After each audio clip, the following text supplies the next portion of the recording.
many people are gonna walk into a Lamborghini dealership and get even close to an SVJ? I never have until I came to boxing. There you go. So I just, I just broke it down.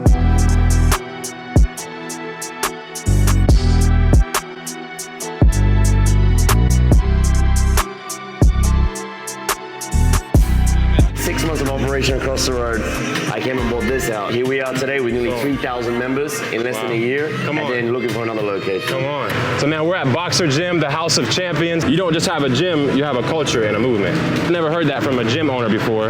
My question for you is, what is your intention for your Boxr Gym movement? Is unity.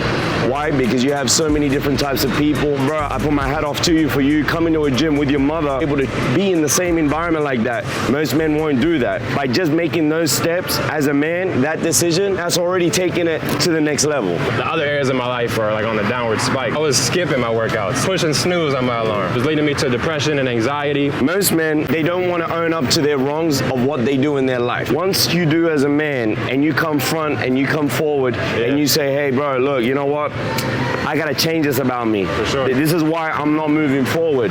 Once you own up to that, you take your whole life and you as a man to a whole nother level. Getting around the right people, not only getting around them, but you can become like them. That's what this is about.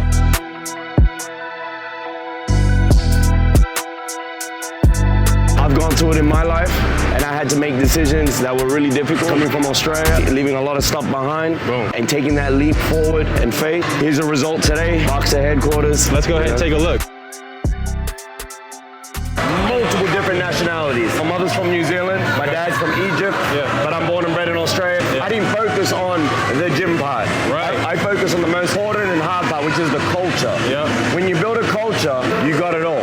People come first. I was never a coach, I was a fighter. So I threw myself into the deep end, be able to be like, you know what, I'm gonna give it a chance to teach people rather than being a fighter in the ring. I'm not meant to fight anymore, I'm meant to teach. I can make a bigger impact on the world 100%. Rather than being in the ring for myself. Absolutely, bro. To show a bit of motivation to the people through what I've created today.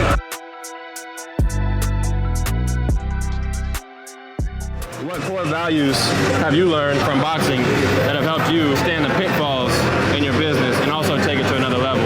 Your belief system really has to align with the values that you have. Being as a man, I had to own up to my wrongs, create the values that I needed because I was missing it, and I had to implement it into my new everyday life. I had to put the past behind and move forward. And so, for example, me doing this with you right now, I could never do it 3 years ago. Me going up to all my members and trying to, you know, get them to believe in an experience, because I'm not selling them a membership when they walk in.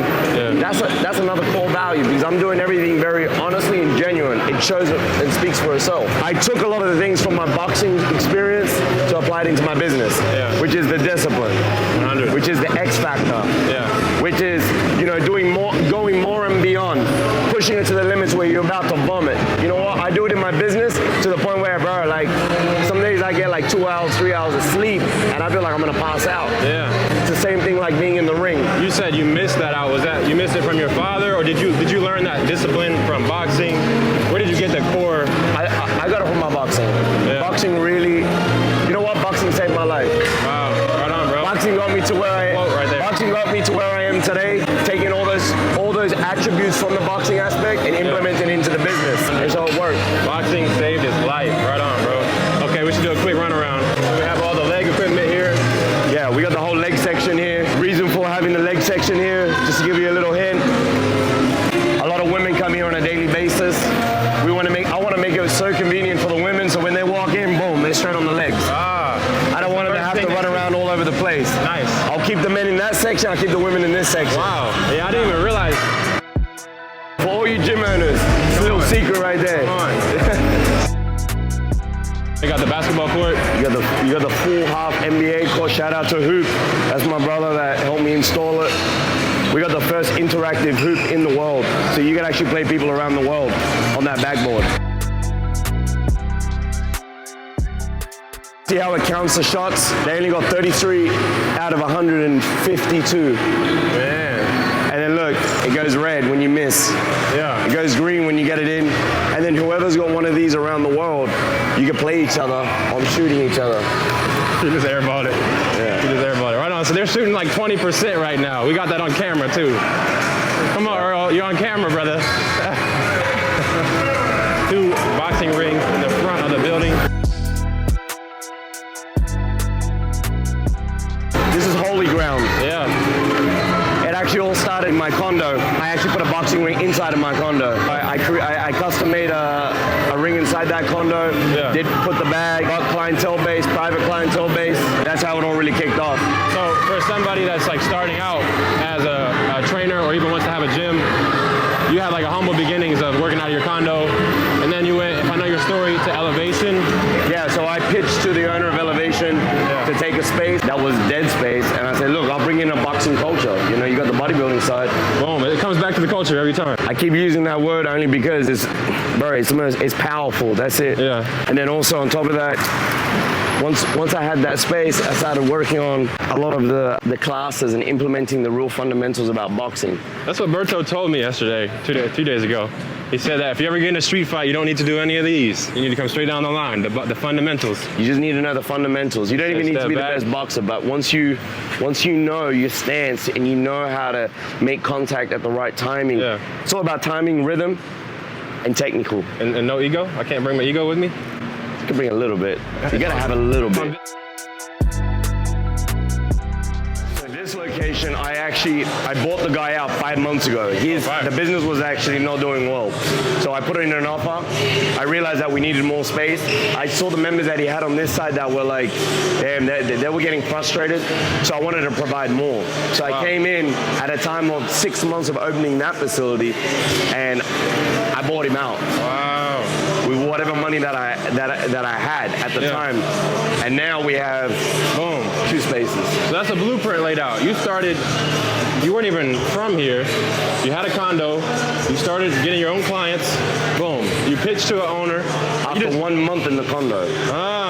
So whatever money I made in that 1 month, I reinvested it into the space that was at Elevation. Wow. You know what I mean? There's principles there of like, you didn't go buy, I mean, there's a Lambo in the gym, but you didn't go buy a Lambo with the money you made. You went in and reinvested back into the mission. Investing. Yeah. That Lambo in the gym, you know, a lot of people go, why would you put a Lambo in? I'm gonna ask you the question, why do you think I put a Lambo in there? I'm all about, like for my barber career, it was teaching barbers how to increase the perceived value of their haircuts. There you go. I didn't have a Lambo, but I would associate myself with like the right people, like Berto, of course, and showcase my work to a level where it looks fancy. It looks like high level. And so that's how I use it for Marketing side. The gym looks like it's a luxury gym if you have a Lambo in it.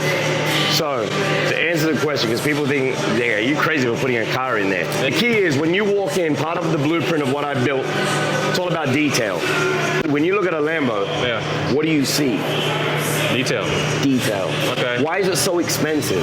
Yeah. Detail. Got it. How much work has been put into that for a car to be of that status? 100%. Detail. When you look at the gym, what do you see? Detail. Detail. In every corner, there's like dope art. I mean, you could take time and just appreciate all the sayings you have on the And walls. the most important thing, how many people are gonna walk into a Lamborghini dealership and get even close to an SVJ? I never have. Thank you very much. Until I came to boxing. There you go. So I just broke it down. Right on. This side is the CrossFit side. Some of the best CrossFitters around the world come through here. Earl and a lot of the football players do their performance training in here as well. Fire. Yeah, pull-up bars in the back. So we call that that's the yard. The yard. The yard. So we got the yard out here. Yeah. This is the Boxr yard. So you want to take your shirt off and get a little bit more gritty, you come out here. Come on. You know what I mean? The yard. Okay. I got my boy, shout out to Chris Herrier, one of the best calisthenic athletes in the world. He actually was the one that, you know, helped to put in the bars and everything. One of my favorite parts, man. Come on. What do you think about the barbershop? You saw it the other day. I noticed what you just said earlier, details. I only worked in one barbershop, and it was like the best one in Cali. Okay. This takes it to a new level. The gold chairs, the lighting.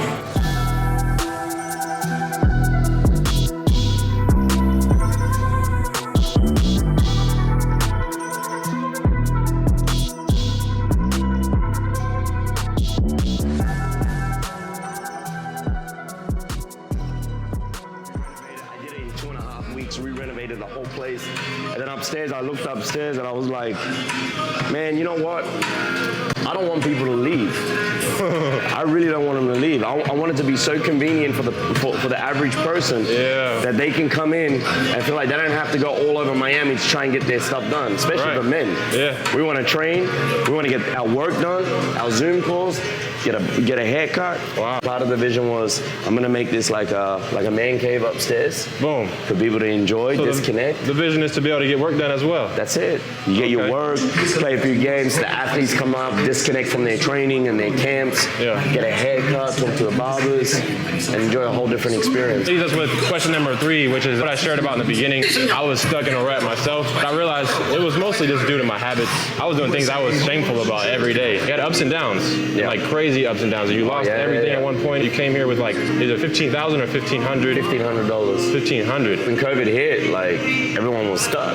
You know what I mean? I invested money into a business, into a friend of mine that at the time I believed, you know, and obviously things didn't work out, but that was my wrongdoing. I made the wrong choice. I dumped all my money into it, and it wasn't my field, you know. I just believed, and I lost a lot of money. In the upper 6 figures. I lost a lot of money. I lost a lot of money to me, but it wasn't, it's subjective, you know? No, I lost quite a bit of money, and end of the day, whatever you invest into something, whether it's 10 grand, 20 grand, $500,000, whatever the case is, it's still gonna have some sort of an effect on you because you put it down. Right. You know? And that was just my wrongdoing because I thought that was right at the time, but it really wasn't. But it made me realize how to move forward. 100. And it made me realize what I'm really good at. And if it wasn't for that, I wouldn't be where I am today to be able to build this. They built character in you. You learn from it. So you got to go through these experiences to understand what type of man you are, what type of person you're going to become, and where you're going to go. 100%. That's what it really comes down to. It's way more than just a gym. I just want to salute to you, bro, for everything you've done for the city of Miami. I mean, I've been here for 4 weeks and I feel like I'm at home. You just told us the story of coming from Australia with nothing, getting a condo, within a month of having the condo, taking all that money, reinvesting, pitching it to a new business owner, and then taking that to your own gym.